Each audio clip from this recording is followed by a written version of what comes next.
열왕기상 3장 6절로 14절에 있는 말씀 앞에 화면 참고하셔도 좋겠습니다. 오늘 말씀은 교독합니다. 제가 먼저 6절 말씀 받들어 읽겠습니다. 솔로몬이 이르되 주의 종 내 아버지 다윗이 성실과 공의와 정직한 마음으로 주와 함께 주 앞에서 행함으로 주께서 그에게 큰 은혜를 베푸셨고 주께서 또 그를 위하여 이 큰 은혜를 항상 주사 오늘과 같이 그의 자리에 앉을 아들을 그에게 주셨나이다.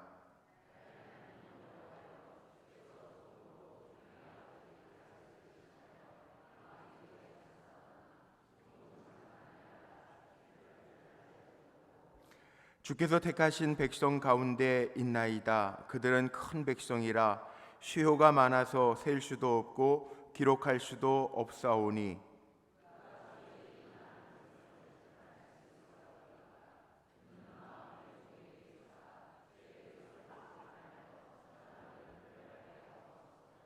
솔로몬이 이것을 구하매 그 말씀이 주의 마음에 든지라.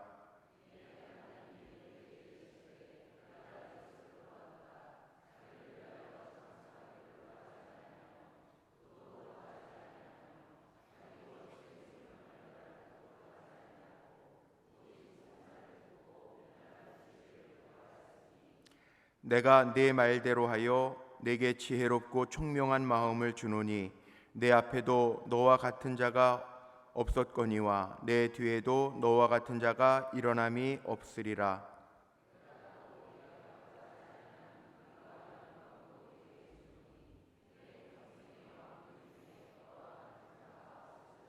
합독합니다.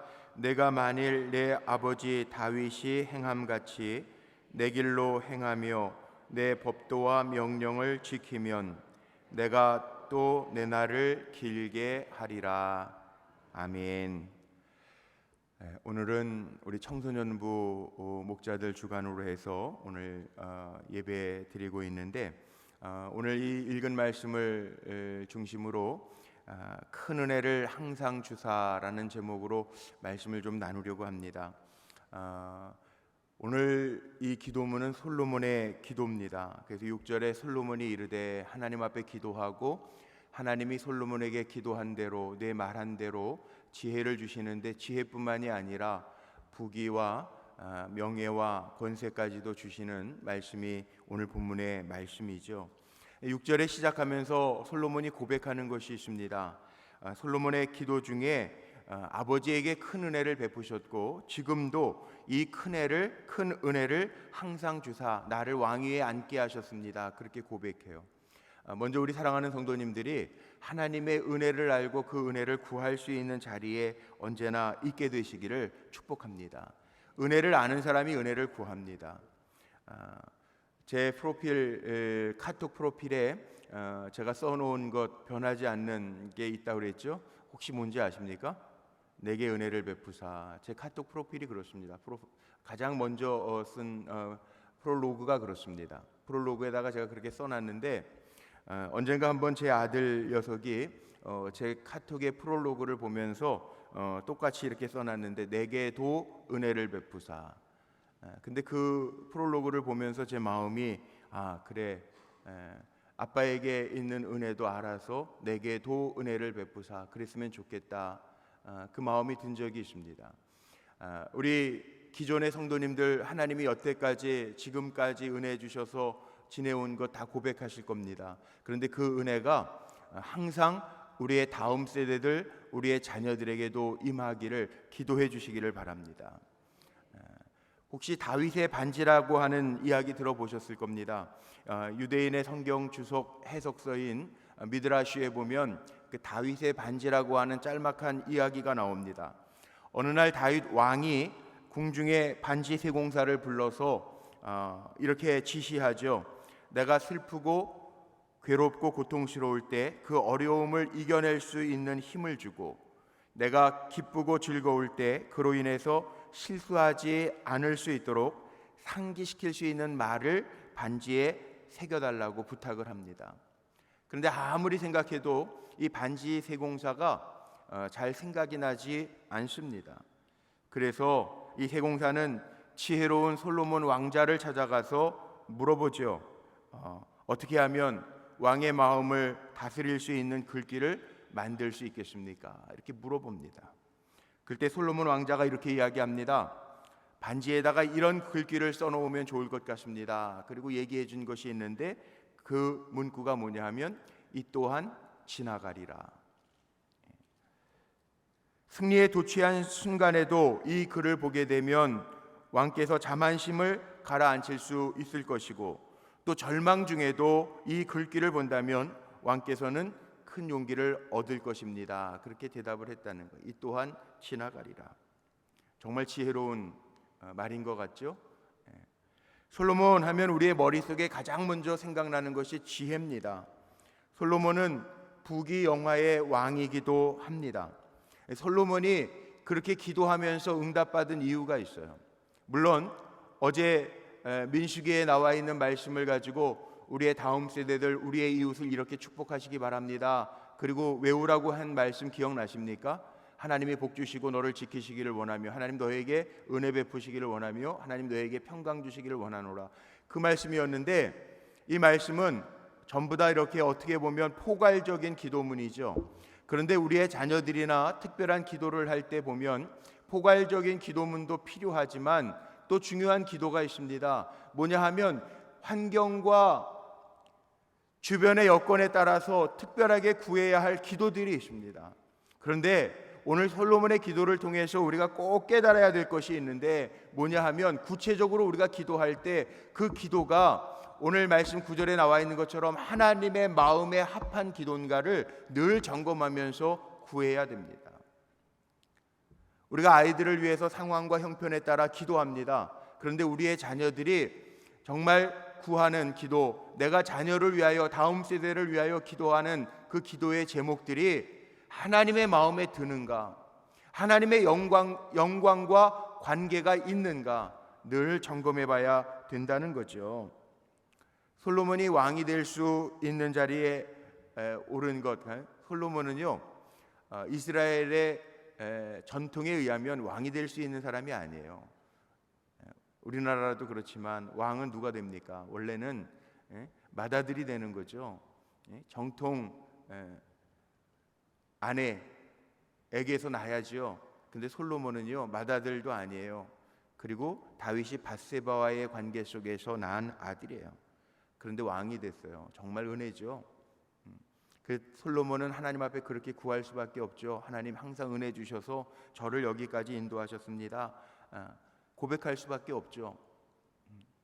솔로몬이 왕이 된 다음에 제일 먼저 한 게 일천번제입니다. 물론 일천번제가 한 번에 일천번제를 잡은 거냐, 아니면은 일천날 동안 번제를 드린 거냐, 뭐 여러 가지 학설은 있습니다. 근데 그게 중요한 게 아니라 하나님 앞에 일천번제를 쌓았다라고 하는 것은 하나님 앞에 최고의 최상의 예배를 드렸다는 거예요. 그러면서 응답받습니다. 솔로몬의 기도는요 오늘 말씀 속에 보면 특징이 있어요. 첫 번째는 무슨 특징이냐면 하나님 마음에 드는 기도를 했다는 거예요. 하나님의 뜻에 맞는 기도를 했다는 거예요. 지극히 신앙적이지 않습니까? 8절 9절 한번 보세요. 8절 9절 말씀에 보니까 이렇게 기록되어 있어요. 주께서 택하신 백성 가운데 있나이다. 그들은 큰 백성이라 수요가 많아 셀 수도 없고 기록할 수도 없사오니 누가 주의 이 많은 백성을 재판할 수 있사오리이까. 듣는 마음을 종에게 주사 주의 백성을 재판하여 선악을 분별하게 하옵소서. 이게 솔로몬의 기도, 하나님의 마음에 합한 솔로몬의 기도예요. 솔로몬의 기도인데 여기에 하나님의 택하신 백성이라고 이스라엘 백성을 가리켜 솔로몬이 이야기합니다. 내 백성, 왕이니까 내 백성이라고 해도 되는데 하나님의 백성이라고 이야기합니다. 솔로몬은 하나님의 택하신 백성이라고 이스라엘을 인정합니다. 그렇다면 우리의 자녀들도 마찬가지예요. 우리의 자녀들은 내 기업이 아니고 내 자식이 아니고요. 성경적으로 보면 뭐라고 나와 있냐면 하나님의 기업이에요. 하나님의 기업이고 태의 열매는 하나님의 상급이에요. 우리도 그렇게 고백하면서 기도해야 돼요. 우리 다음 세대를 위하여 축복하고 기도할 때요 하나님의 기업이에요. 그래 다음 세대가 잘 돼야 될까요? 망해야 될까요? 두말하면 이빨에 땀나는 얘기죠. 잘 돼야죠. 하나님의 기업인데, 하나님의 상급인데, 하나님 나에게 맡겨놓으신 기업인데 그러니까 우리가 다음 세대를 위하여 축복하고 기도하는 거예요. 정말 이스라엘 백성이 큰 백성이었나요? 아닙니다. 이스라엘 백성이 하나님 택하시면서도 내가 너희가 많아서 택한 것도 아니고 강해서 택한 것도 아니라 하나님 그렇게 말씀하셨어요. 근데 솔로몬은 기도하면서 큰 백성이고 셀 수도 없고 헤아릴 수도 없고 기록할 수도 없습니다. 그렇게 고백해요. 왠지 아세요? 하나님 주셨으니까. 사실 지리적으로 봐도요, 남방으로는 애굽이 있어요. 북방으로는 시리아가 있어요. 아수르가 있어요. 나중에 서쪽으로는 로마도 있잖아요. 히랍 문명 세계도 있잖아요. 큰 백성들, 민족들 많아요. 그런데도 큰 백성이라고 이야기하고 헤아릴 수 없는 백성이라고 이야기합니다. 귀하다라고 이야기합니다. 이유는 단 한 가지, 하나님께서 자기에게 맡기신 백성이라고 하는 것을 솔로몬이 알았던 거예요. 그렇습니다. 그래서 솔로몬은 하나님 앞에 구하는, 하나님, 이 하나님의 백성인데 종이 잘 듣고 제대로 재판하고, 지금은 뭐 입법 사법 다 이렇게 분권되어져 있지만 그 당시에는 왕이 다 재판하고 왕이 다 통치해야 될 시대니까 솔로몬이 하나님 앞에 구하는 기도가요, 이 백성, 하나님의 백성들을 잘 다스리고 치리할 수 있는 지혜를 내게 주옵소서 구했는데 그 기도가 하나님의 마음에 합했다는 거예요. 다윗도 성경을 보면 사무엘 하나, 역대기서에 읽어보면 하나님 앞에 기도해요. 다윗이 할 수 있는데요, 하나님 앞에 꼭 물어봐요. 다윗이 왕이니까 자기가 결정할 수 있는데, 하나님 헤브론으로 올라갈까요? 블레셋 군사들이 쳐들어왔는데, 하나님 이 군사들이 지금 르바임 골짜기로 쳐들어왔는데 제가 올라갈까요? 물어봐요. 하나님 앞에 물어보는데 하나님이 다윗이 물어보는 거에 좋으셔서 응답하시고 때로는 작전도 가르쳐 주세요. 하나님이 원하시는 기도를 하면요, 하나님이 즉각 응답하시고 선하게 역사하신다는 거예요. 여러분 믿으십니까? 우리의 자녀를 위해서 여러분 기도하실 때요, 포괄적으로 하는 기도가 아니라, 예를 들어서 하나님 우리 자녀 좋은 대학에 입학하게 하시고 좋은 직장 가게 해주세요. 그거하고 하나님하고 무슨 연관이 있나 한번 생각해 보세요. 연관이 있나? 점검해 보라는 거예요. 그리고 그 기도로만 끝나면 안 되고요, 좋은 대학에 왜 가야 되는지, 좋은 직장을 왜 얻어야 되는지 연관시키는, 하나님의 영광하고 연관이 안 되면요, 그건 내 욕심일 수 있어요. 요즘에 마태복음 새벽에 계속 강의하지만 마태복음 6장 33절 우리가 너무나도 잘 아는 말씀이죠. 너희는 먼저 그의 나라와 그의 의를 구하라. 그리하면 이 모든 것을 너희에게 더하시리라. 먼저 구해야 할 것은 그의 나라와 의라는 거예요. 그의 나라와 의를 먼저 구하면 나머지는 하나님 다 더해요. 하나님의 마음에 합하면 솔로몬에게도 지혜만 주신 것이 아니라 모든 것을 더하여 주셔서 너 앞에도 너 뒤에도 너와 같은 왕이 없을 것이라. 하나님 마음에 합한 기도를 구한 그 한 가지 때문에 나머지 것을 다 더하여 주시잖아요. 이게 하나님의 은혜예요. 저는 우리 사랑하는 성도님들이 하나님의 이 크신 은혜를 늘 경험하며 살 수 있게 되시기를 주님의 이름으로 축복합니다. 하나님의 뜻에 맞는 기도를 하다 보면요, 때때로 그럴 때 있어요. 나는 이 방향인데 하나님은 이리 가라고 하시는, 내가 계산해 보면 이루 가면 손해가 날 것 같은데 하나님 이쪽으로 원하시는, 그럼 어떻게 해야 돼요? 끝까지 기도해서 내 이 방향을 관철시켜야 돼요? 기도는 그게 아닙니다. 기도는요, 내 뜻을 하나님 앞에 관철시키는 게 기도가 아니고 하나님의 뜻을 묻고 그 뜻을 행할 수 있는 것이 기도입니다. 성도는 하나님의 뜻대로 사는 사람이기 때문에 그렇습니다. 손해보죠. 기도할 때 하나님이 손해보라 그러면 손해보면 돼요. 그런데 하나님이 책임져 주세요.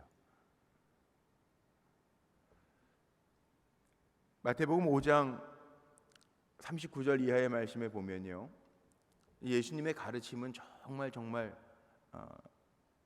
특이한 것 같아요. 서기관들이나 바리새인들이 볼 때 다른 이들의 가르침하고는 달리 권세가 있었더라, 그렇게 고백하는 이유가 있는 것 같아요. 예수님 뭐라고 그러시냐 하면, 오른밤을 치거든 왼밤을 돌려대라, 속옷을 달라 하거든 겉옷까지 줘라, 오리를 가자고 하면 십리를 가져오라. 이게 주님의 대답이에요. 우리가 기도하면서요, 하나님이 손해보고 살라고 하시면 손해볼 수 있는 마음의 결단을 가지고 기도해야 돼요.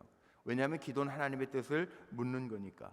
내 뜻이냐 아니냐가 중요한 것이 아니고요, 하나님의 뜻이냐가 중요하다라는 거예요. 물론 우리의 자녀들 다음 세대를 위해서 평안도 구하고 은혜도 구하고 하나님이 지키시기도 구해야 돼요. 그런데 그렇게 포괄적으로 기도할 때는 포괄적으로 기도해야 되겠지만, 구체적으로 삶의 상황과 정황 속에서 기도할 때에는 내 다음 세대들, 내 자녀들이 정말 하나님의 뜻을 이루면서 살 수 있도록 기도할 수 있는 것, 이것이 하나님의 마음에 합한 기도라는 거죠. 솔로몬은 하나님 앞에 그렇게 기도합니다. 듣는 마음을 종에게 주사. 내게 필요한 것은 하나님의 마음이라는 거예요. 나에게 잘 듣는 마음을 주셔서 하나님의 뜻에 어긋나지 아니하게 하나님의 마음 가지고 이 백성들, 하나님의 백성들을 치리해 갈 수 있도록 주옵소서. 그랬더니 하나님 응답하셨다는 거예요. 마태복음 7장에 나와 있죠. 기도할 때 구하라 그리하면 주실 것이요, 두드리라 그리하면 열릴 것이요, 찾으라 그러면 찾을 것이요. 구하는 이가 찾는데요. 구하는 이가 기도할 때 하나님의 마음에 합하게 구하는 이에게 하나님 주신다고 약속하고 계세요. 그러니까 우리가 잘 되느냐 잘 안 되느냐 이것보다 우리 자녀들 위해서 우리 축복하면서 기도하는 시간 갖는데 한번 점검해 보십시오. 내가 지금 자녀들을 위해서 기도하는 거, 여기 할머니 할아버지들도 계신데 내가 지금 손주들을 위해서 기도하는 것이 하나님의 마음에 맞는가? 이것이 하나님의 영광하고 연결되어져 있는가? 단순히 자녀들이 세상에서 성공하고 번영하는 것만 구한다고 한다면 세상 사람들이 구하는 것과 전혀 다를 것이 없습니다. 그런데 하나님의 영광과 연결되어 있다면, 하나님의 마음에 합한 것이라면 하나님 반드시 이루어 주실 줄로 믿습니다. 그래서 우리가 다음 세대에 축복하는 거고요, 다음 세대들 축복하되 정말 저는 그렇게 축복하거든요. 하나님, 요즘에 73억이라고 그랬는데 어느 권사님이 저에게 소스를 주시더라고요. 2018년도 말에 전 세계 인구 통계가 새롭게 나왔는데 76억이래요. 76억. 중국이 제일 많고 그 다음에 인도 76억이래요. 그래서 제가 기도 제목을 바꿨어요. 하나님, 76억 세계 인구 가운데 우리의 자녀들, 우리의 다음 세대들, 우리 자라나는 차세대들, 하나님의 기업들이 76억 세계 인구 가운데 선한 영향력, 주의 이름을 드러내는 선한 영향력을 끼치게 하옵소서. 오늘 우리 청소년부 부장님 이미승 권사님 기도해 주신 것처럼요, 하나님은요 우리 자녀들이요 저들을 통해서 하나님이 드러나기를 원하세요. 우리의 자녀들을 통해서, 나를 통해서 하나님이 드러나기를 원하신다. 그게 하나님 영광 받으시는 거예요. 우리 자녀들을 축복할 때요, 단순히 잘 되는 것, 단순히 다른 사람보다 머리가 될지언정 꼬리가 되지 않는 것, 그렇게 기도하는 게 아니라 연결 지어줘야 돼요. 뭐하고 연결 지어줘야 되면 하나님하고 무슨 관계가 있는지 연결 지어줘야 된다는 거예요. 그러면 하나님의 마음에 합하면, 그의 나라와 의를 먼저 구하면 나머지 것은 하나님 다 아세요. 더하여 주신다고 약속하고 계세요. 찬송가 429장 보면 후렴에 그런 가사가 있습니다. 받은 복을 세어보아라, 주의 크신 복을 내가 알리라. 받은 복 한번 세어려 보십시오. 솔로몬과 같은 기도가 안 나오나? 주님, 우리 부모님에게도 아버지 다윗 왕에게도 크신 은혜를 베푸셨는데 종에게도 항상 그 은혜를 베푸사 오늘 왕이 되게 하셨습니다. 그런데 하나님의 백성, 하나님의 셀 수 없는 많은 백성을 위해서 내가 섬기기 위하여 듣는 마음을 내게 주셔서 지혜롭게 잘 판단하게 하고, 하나님의 영광하고 연결되어져 있어요. 하나님의 자녀하고 연결되어져 있어요. 이 기도에 하나님이 응답하시고 너무너무 하나님이 좋으셔서 구하는 것 외에도 다 주셨대요. 오늘 우리의 기도 잘 점검하면서 우리의 자녀를 위한 축복 기도 속에 하나님 다 아시고 하나님의 영광 받으시고 거기 위에 더하여 주시는, 옛 어르신들은 그렇게 표현하죠. 덤으로 주시는 은혜가 있다는데 덤으로 주시는 그 은혜와 축복이 우리 사랑하는 성도님들과 더불어 자녀 세대까지 임하시기를 주님의 이름으로 축원합니다. 기도하시겠습니다.